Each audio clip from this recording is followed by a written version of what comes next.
मौलाना साहब जो YouTube channel ज़रूर subscribe करें। जमायत छा साईं औरत नमाज़ पढ़ण लाइ इमाम थी सघे थी? औरत नमाज़ पढ़ण लाइ इमाम थी सघे थी? औरत नमाज़ पढ़ण लाइ इमाम नथी थी सघे। औरत इमाम बीठी हुजे ऐं पोइ ते वरी जमायत कराए, बिल्कुलु हराम अमल आहे, बिल्कुलु हराम अमल आहे त औरत इमामत कराए ऐं पोयां उनजे माण्हू बीठा हुजनि। माण्हू त पंहिंजी जॻह ते आहे, मर्द पंहिंजी जॻह ते आहे, औरत औरतुनि सां बि इमाम नथी थी सघे। ॻाल्हि साईं सम्झ में आई? औरत घर जे अंदरि आहे, औरत घर जे अंदरि आहे त 5 ॿियूं बि मायूं आहिनि, उन्हनि जे आॾो थी करे इमाम नथी थी सघे। मर्द परे जी ॻाल्हि आहे, नंढा ॿार परे जी ॻाल्हि आहे, औरतूं जेकॾहिं पोयां बीठियूं आहिनि न, का हिकिड़ी औरत आॾो थी करे इमामत कराए न आहे बिल्कुलु।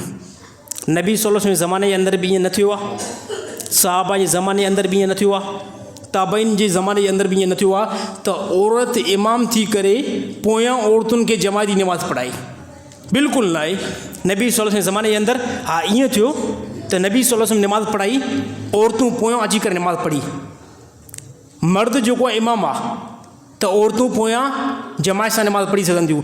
बाक़ी ईअं कंहिं बि ज़माने जे अंदरि रसूलुल्लाह सल्लल्लाहु अलैहि वसल्लम जो ज़मानो हुजे, सहाबा जो ज़मानो हुजे, ताबईन जो ज़मानो हुजे, ईअं कॾहिं बि न थियो आहे त औरत इमाम थी हुजे, उनजे पोयां ॿियनि औरतुनि इक़्तिदा कई हुजे।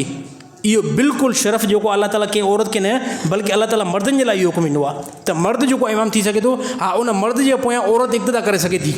जीअं ॾिसो असां उमिरि ते वेंदा आहियूं, असां हज ते वेंदा आहियूं त अल्हम्दुलिल्लाह बाज़ मुस्लमान पंहिंजे घरवारनि सां वेंदा आहिनि, पंहिंजी माउ सां वेंदा आहिनि, पंहिंजी भेनरुनि सां वेंदा आहिनि, त पोइ लाज़मी हरम जे इमाम जे पोयां इक़्तिदा करणी पवंदी आहे।